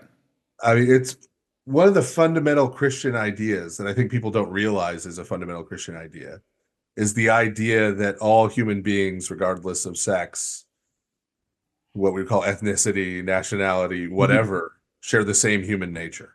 Right. Mm-hmm. Right. Meaning that no matter how far back we go in history, this is a person like me. Mm-hmm. Right? This is a Right. human like me. And when he describes his experiences, right, we take that seriously. Mm-hmm. Right. And so, and I would say that about other religions, Yeah. right? The Bhagavad Gita reflects the religious experiences of the ancient peoples of the Indus River Valley, right? That's Mm-hmm. their narrative to explain those experiences. Yeah. I'm obviously an Orthodox priest, right? Mm-hmm. But what that means is not that I think like my religion is true and all the other religions are made up. It's, I think that the narrative of Orthodox Christianity is the one that correctly Mm-hmm. explains all of those experiences, is the correct framework, right? Which explains all of that. Right. And so taking all of those experiences seriously is really the starting point. Not being credulous, not Right. just believing everything, Mm-hmm. right? Right. But taking the experiences of people and experiences of people today Right. seriously, Mm-hmm. but then framing them within a narrative that Mm-hmm. has the explanatory power to fit them in, Right. right? And make Right. sense of them and give them meaning. Right. Yeah. In many ways, what you're describing is the exact opposite of Old Testament studies, right? Yes. Right. Where you're actually saying, like, maybe they encountered certain things, maybe they experienced certain things, maybe there was weird stuff happening, and this is the interpretive framework, regardless of whether I think the narrative is correct. Right. Let's presume that there is something real underneath the narrative. And then we can go back and forth about whether or not the interpretation, right, the interpretive lenses of it are correct. But let's not start from this hermeneutic of suspicion that says it's obviously all false. Let's actually presume Yeah. something else, which is that they are human beings having very real experiences, and this is the interpretive framework they're using for those experiences. But let's not just presume that they're, I mean, Old Testament studies basically like, let's presume there are no experiences and there's only propaganda. Like that's Yeah. that's Yeah. sort of Yeah. Yeah. the Yeah. approach going on there. Depending on who they read in college, right? If they read Foucault in college, it's all somebody trying to get power over other people. If they read, yeah. Right. So I want to ask some outside of the box questions here. So this is going to be rather than a nice smooth transition. We'll treat this as kind of a lightning round of oddities. So giants. Okay, you've explained that doesn't necessarily mean really tall. I'm gonna start with one of the things that I think C.S. Lewis is toying with, and I think it's worth toying with. In his space trilogy, if I'm remembering correctly, like part of how he's doing, right, he's doing this whole sort of medieval cosmic thing where you have, angels and demons and the silent planet. Ours is the silent planet because, our main celestial entity, went rogue and cut off communication with the rest of the cosmos and all this sort of stuff. So he's doing this sort of sci-fi version. He's hybridizing, right, like sci-fi with, with Christian narrative, and cosmology and largely medieval stuff too. But which makes sense. He's a medievalist, right? But one of the things that I've noticed seeds of in Lewis is that he seems to toy with the idea, which I think is rather fascinating. I'm curious what you think. he seems to toy with the idea that at least one possible explanation for certain aspects of the natural world that seem horrifying is that the demonic corruptions are not limited to just the Nephilim, right? Like you can talk about this particular, story, right, which is a particular sort of, problem that gives rise to, the need to be for that to be corrected. But Lewis seems to open the door, if I'm reading him correctly, and even if I'm not, I think it's still a fascinating theory. But seems to open the door for the idea of saying, like, look, angels, right? The celestial hierarchy, they are ministering spirits. Their job is actually to tend to humans and the order of nature and nations and things like that. And with that, you and I'm putting a lot more here than Lewis gives. So this is sort of my riffing on this. But, you and I are porous beings, right? We are actually made to be energized by angels, commune with the spiritual world, just like we're made to commune with the organic world through, food and air and water and all the rest. And so the idea being that since we're open systems, right, we're porous beings who are made to imbibe spiritual realities, and the things that we imbibe, just like with food and water, if it's toxic, it can make us sick. If it's whole and healthy, it can strengthen us and things like that. If you have the spiritual realities that we're made to commune with, if they go rogue, if they go evil, right, they have the capacity to make you ill, right? Make you sick. They have the capacity to drag you down, to demonize you, and that sort of thing. But the fact of the matter is that the ministering spirits are not limited to just humans, right? They are made to commune with and tend to and minister to, the larger world. And so in this sense, the corruptions that might take place within the creation are not necessarily limited to just human beings. And so we can talk about the Nephilim as a specific demonizing of humans, right? That specific narrative. But isn't it possible that the demonizing of nature extends just beyond them, and that many of the things that we, as a possible answer in terms of the problem of evil, in terms of, certain aspects of the created order that seem, inexplicable or problematic from a purely divine perspective, why would God make it that way? Isn't there the possibility that these ministering spirits don't just corrupt humans, right? If they're on a sort of a rebellion against God, that they might also corrupt other aspects of nature, including animal kingdom and other things. What do you think about that theory? Viable? I think it's viable, but I think it's important, especially biblically, that there is still a human mediation there. Uh-huh. Right. In the sense that, and this is where pagan worship becomes especially problematic. Okay.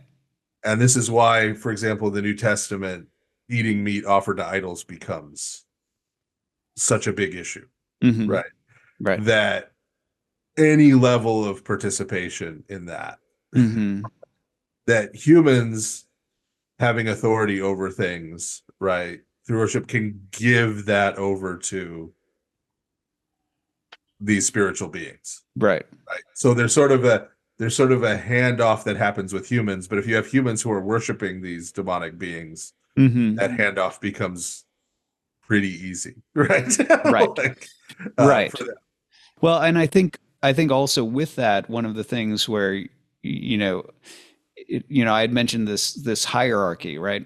One of the ways in which I've explained it in the past is talking about the original conception, right? The idea, if the world didn't fall, if there wasn't rebellion, what you would see is this sort of cascading participation in God, right? That the highest angels are participating in God in a degree that's greater than things lower in the chain of being would be capable of. And yet they're participating at that degree in order to carry that down and sort of elevate the things lower them in the chain. And so the importance of human mediation is partially because when talking about what the ministering spirits are ministering to, right? It's ministering down to nations, to individuals, to people, things like that. And we're supposed to be, have dominion over the earth, and the animal kingdom and things like that. And so we play a mediator role there. So yeah, of course, right? Like if we end up being corrupt, we end up being able to offer things not just to we end up, rather than offering them to God and bringing them under dominion, the dominion of God as they should be, right? We have the capacity of offering them up to other things, dragging them down right, ultimately. Yeah. right. Yeah. All right. So other odd questions in our sort of lightning round here. Giants of Malta, Smithsonian conspiracy with giants in America, right? So on. I mean, I'm not totally asking tongue in cheek. There's a real sort of question here, which is to say, the whole narrative of giants, right, isn't in any way restricted to the ancient Near East. Even if, giant doesn't necessarily isn't limited in terms of its meaning, right, to really big. There are all of these stories of tyrannical, cannibalistic, whatever it may be, Yeah. Native American stories, stories in Malta, things like that, of all these different sort of giants, right, that are tyrannical in various ways, that are dangerous in various ways. And then you have these other interesting stories, like the idea that the Smithsonian is covering that all up, right, that whole Smithsonian conspiracy and things like that. Thoughts on this, Father? I mean, since I'm sure you've been dragged, I can't imagine you haven't been dragged into a number of conversations along these lines. Yeah. Well, the phenomenon is definitely widespread. Uh-huh. I mean, it's everywhere. Right. Right. Up to and including. So, Lord of Spirits, we mentioned way back, and everybody doubts us until they Google it. That to this day, when there's a new Japanese emperor, right, he goes and ceremonially spends the night with the sun goddess, right? And there are women there, right, who are going to be the sun goddess. Right. Now, they insist that since World War II, there's been nothing sexual about this ritual. That in and of itself is a self-tell since World War II. But so that's Japan. Right. Has it, and the emperor being divine. I mean, this is less than 100 years ago. Right. So yeah, this is everywhere. Right. The stuff with the Smithsonian conspiracy and stuff, again, I think is one of those, well, let's try and scientize it in the back end. Sure. Yeah. Right. We have physical evidence. We have some of the DNA. We have giant skeleton. But you don't have to do. Right. It's just not, it's not necessary. Right. Yeah. It's that creeping back in of like, well, if I don't have some kind of scientific evidence, it's not really true. Right. Yeah, which, you reject that at the beginning, you don't have to bring it back later. Yeah. And yet, the fact that it is ubiquitous, right, and not restricted just to, I mean, I do think it's so interesting that it does seem that the sort of modernist scholarship, to continue to talk, poke fun at certain things in modern scholarship, is there's this tendency to indigenize ideas. Right. And so the only ways in which two different cultures could have the same story is if they heard it from each other. Right. Like there has to be a direct handoff, as opposed to the idea of there being a third thing involved, which is like the event. Right. Or the phenomenon. And they both encounter it. Right. And they have a common experience. Yeah.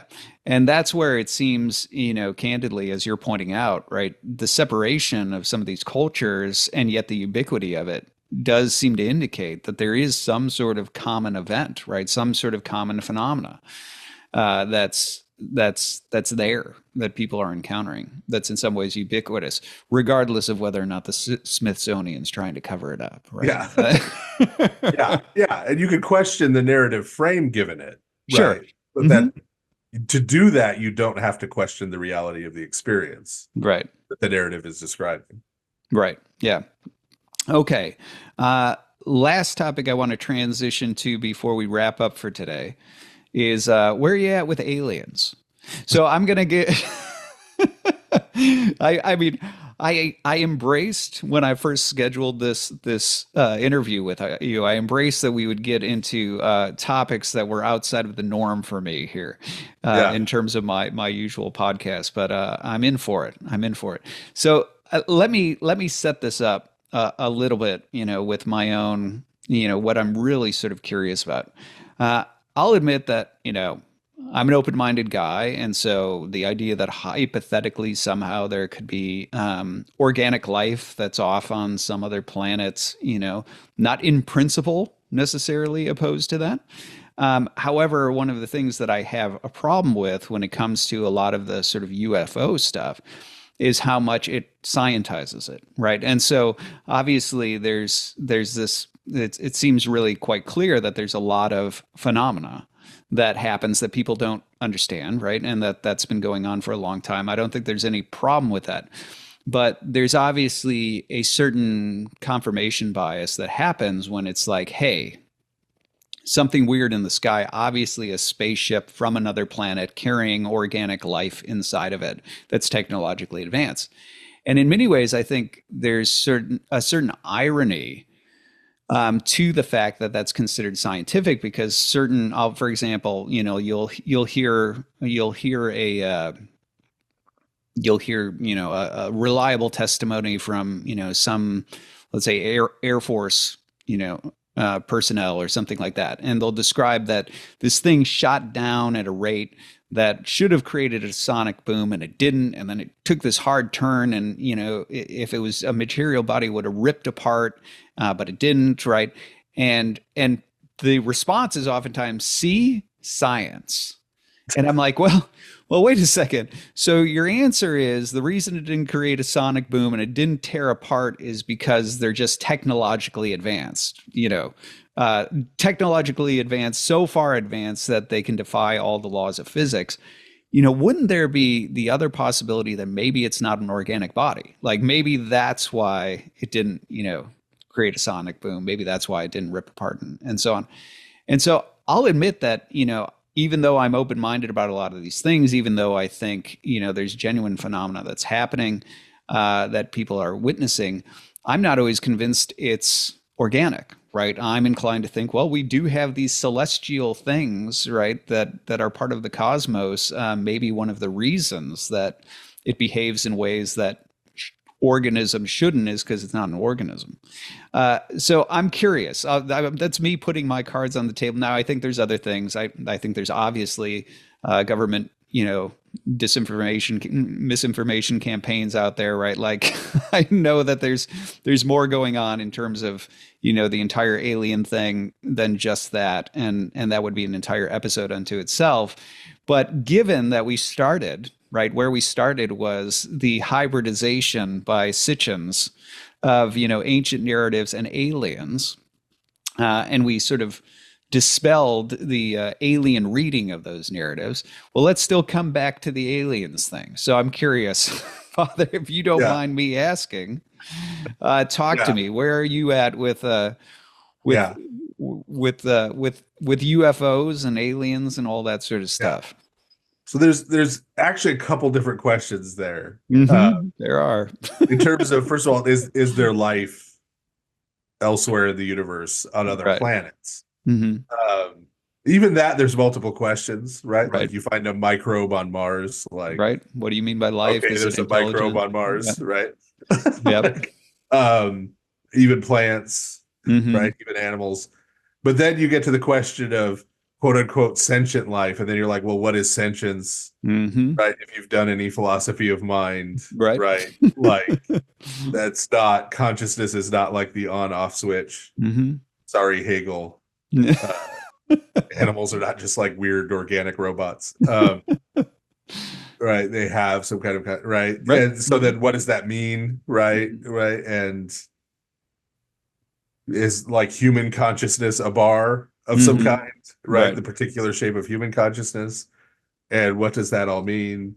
And then, I mean, I guess you can go the whole Star Trek route and have a progenitor race and like, or the Mass Effect route. But so that's a whole nexus of questions, right? That is sort of like, and what I always compare that to is it's hard for us to roll back. Because everybody's like, well, what would that say religiously? What would that do with this and that and the other? Do you preach the gospel to those people? Right. All of those same questions occurred, a little over 500 years ago when the continents of the Western Hemisphere were. right, discovered by Western Europe. Mm-hmm. And they found these ancient civilizations of people there, right, Right. who had never heard about Christianity, had never heard about, right, any Mm-hmm. of this stuff. Like, what is this, right? They Mm-hmm. literally asked all the same questions. Right. There are people out there saying this disproves that, this is true because there are all these people, right? And so it would just be another round of that, Right. right? And we got through that the first time. Right. Yeah. Right? So I Well, think and people people who like think that would Lewis. kill religion are, Right. And people like C.S. Lewis already explore this, right? His space trilogy is yeah, obviously exploring this, and he's giving his own sort of take on, some of these being before the fall, and then if they yeah, were after the fall, then they should look like humans for reasons related to the incarnation, and then yeah, he's got his other essay where he's exploring exactly what you're talking about. I forget what it is. It's in it's that collection of essays. Is that God in the Docks or whatever? There's one in terms of like Martians and something like that. I can't remember but he's talking about exactly what you're talking about, right? Which is, well, what do you mean by life? And are we talking, and intelligent life is a totally different thing, that raises totally different questions and all of that. So yeah, it's not as if we're the first generation to ever ask yeah, those sorts of questions. And there's actually quite a bit out there. If you're curious, you could dig. And, yeah, yeah. So then there's the second question of the UFO phenomenon and mm-hmm. alien visitation and abduction and the Right. little three Mm-hmm. guys and all the, yeah. And frankly, if you do some research, you can find throughout the medieval period and even in late antiquity Mm-hmm. descriptions of very similar experiences Mm-hmm. with a different framing narrative. Right. Instead of sort of the science, quasi science framing narrative, it's demonic abduction, Right. demonic lights in the sky, right? Right. And this is not to, I'm not saying those medieval and even late antique narratives were right per se, Mm-hmm. Right. right? And there were these over against the current ones, just to say this is an experience that humans have been having long before they had an idea of other planets and alien life and all of these things. Right. And before those ideas were around, you got a different framing narrative to interpret them.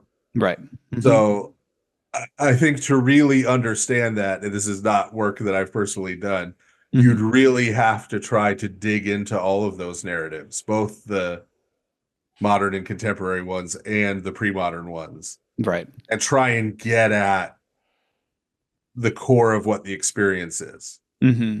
that's Right. being described, and then try to come to a narrative that has explanatory power to kind of tie them all together. Mm-hmm. And I think mine would end up being much more on the spiritual side than the Right. quasi-scientific side, Right. Yeah. but probably not identical to the medieval framings either. Right. Yeah. Yeah. Sure. Well, out of curiosity, I know the answer to this because I've asked you before, but just for the audience, Michael Heiser, what do you think of Yeah. since we poked fun at Zachariah Sitchin's, what do you think? What do you think of Michael Heiser as a Yeah. scholar? So he did a lot of debunking of that, and even went on the late Michael Heiser. Yes, the late Michael Heiser. Yeah. Unfortunately. Mm-hmm. Um, he and even appeared on Art Bell's show back in the day. Did he And really? yeah, he went on Oh coast to man. coast to talk about this stuff. Oh, Yeah. I'd love to hear that. Yeah. I think it's available online somewhere. I think somebody's Probably. got it. Yeah. Yeah, I got the recording on YouTube somewhere. Uh-huh. So he did that, but also basically, so obviously there's a lot of stuff he and I disagree about because he was an Sure. evangelical, very much committed to evangelicalism. Right. I'm obviously an Orthodox priest, so there's Mm-hmm. divergence. But Right. what I've always said about him is, in terms of his academic work, Mm-hmm.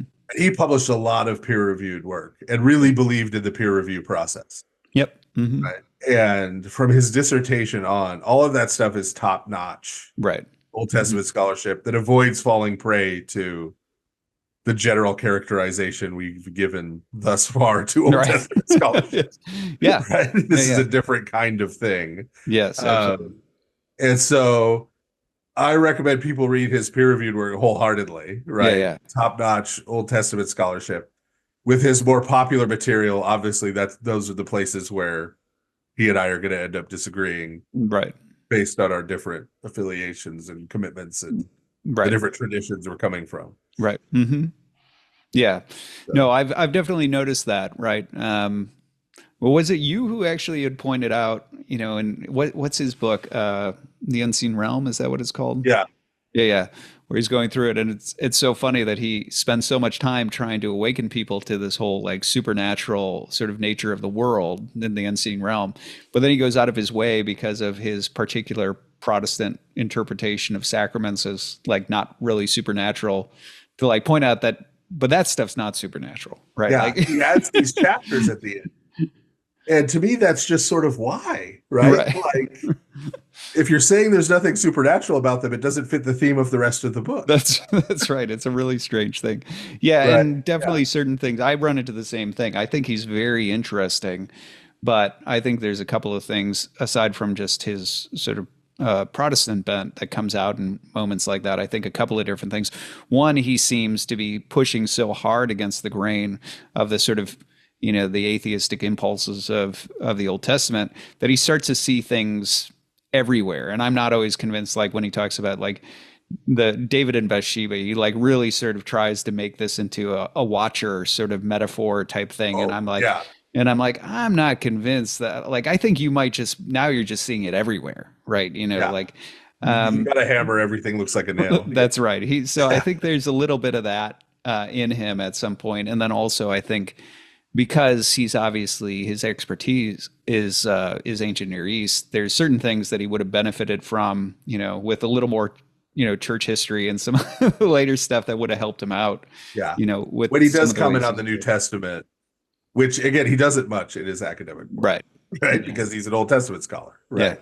Yeah. Yeah. When he does comment on the New Testament, because that's not his field, right? Mm-hmm. Anytime a scholar comments outside their field, Right, it's dangerous ground, including sure, including me, including yeah, that's different. We always have to remember that when a scholar is talking outside of his field, his opinion is exactly as good as that of a layman. right, yeah. The fact that he has a PhD in something else does not mean right. his opinion about this is any better. That's right. Well, yeah. Now the reason I brought him up is actually because the funny thing is he was super into the entire UFO phenomena. Yeah. Right. And it wasn't necessarily because he was a believer in aliens, but from what I've seen in interviews with him about it, he was enthusiastic about the fact that at least people are grappling with the nature of the cosmos. At least they're grappling with the question of other beings. He saw a high degree of overlap between the sort of religious questions being asked and the questions being asked by UFO enthusiasts, right? And so it's interesting to look at his interpretation because similar to you, right? He, on the one hand, takes a lot of it seriously, but he also says, I'd be more inclined to, this more spiritual reading, although he's also got plenty of government conspiracy stuff in his reading too. Yeah. Well, but he would go, especially early on in his career. Not only did he go on Coast to Coast AM, but he would go to these conferences, right, and present this stuff, right, yeah, right? This Christian religious stuff, right, yeah, and find an audience there. He would, right? Yeah. So good on him for that, right? Yeah, absolutely, yeah. Well, yeah. So if anybody's interested in looking at the intersection between aliens in the Old Testament, and you want something other than Zechariah Sitchin, you want something that is actually by a reliable, strong, Old Testament scholar, you should dig around for Michael Heiser as somebody who would give you a more sober perspective, I would think, in terms of treating the ancient texts and worldview a little more accurately, while also taking seriously the entire question of aliens and UFOs and all that sort of stuff. So, well, great, Father. I appreciate you joining me and entertaining some of these odder questions. it's always nice to have somebody open-minded to engage with, mainly because the reason I wanted to do this is because, first of all, I think these questions matter, right? Like, I think it really matters to say, okay, the ancient world is saying certain things about our world, and they're weird and they're unnerving. And how much truth is there to that? Like, can we really just sort of do a hand wave and make that all go away? And, as much as there was a time where everybody just snickered at aliens, it's becoming more and more and more in vogue in terms of how people are thinking about the world, and more information is coming to light and things like that. And so there is a genuine interest and hunger to engage these questions in a serious way and not just sort of dismiss it, and also not just treat it as like junk food television, like, it's just the latest History Channel, ancient aliens thing. So that's why I wanted to actually have a serious conversation about some of these things. So I appreciate you entertaining me on this. Oh, absolutely. I mean, yeah, there's a segment of our culture, right, that has poo-pooed all this. That is basically, it's the equivalent of mass gaslighting. Right. Just telling everyone that anytime you have an experience that doesn't fit in this box, you're crazy, right? Yeah. And that is the real shocker, because I did notice, like, when I was talking about how I would start a world religions class, it's really true. Like, by the time, if you start to ask people, have you ever seen a ghost? You'll be surprised what the percentage of people are who can say, like, I had some sort of weird experience. I grew up in a haunted house. I had this one encounter there. There was this thing over there. Like, the stories are pervasive, and to just somehow like bracket that as if that's irrelevant to human experience or how we interpret the world because you're scientifically minded and you just know that all of that's false is crazy. Yeah. Yeah. So anyway, it says a lot more about it says a lot more about the skeptic than it does about the world, I think. Again, going back to the sort of William James thing, that says more about the person you're interacting with than it does about the world. And I think it's a good thing that people are finally taking a lot of these questions seriously. Now, whether or not all the answers they're coming up with are good answers, right? Whether the framework is the right framework is a totally different question. But I think it's good that people are starting to take those things seriously, having an honest conversation about them. So anyway, I appreciate you having an honest conversation with me. So absolutely. Yeah. Thanks for having me. Yeah. So on that note, well, we'll wrap it up. I'm Nathan Jacobs, and this is the Nathan Jacobs Podcast.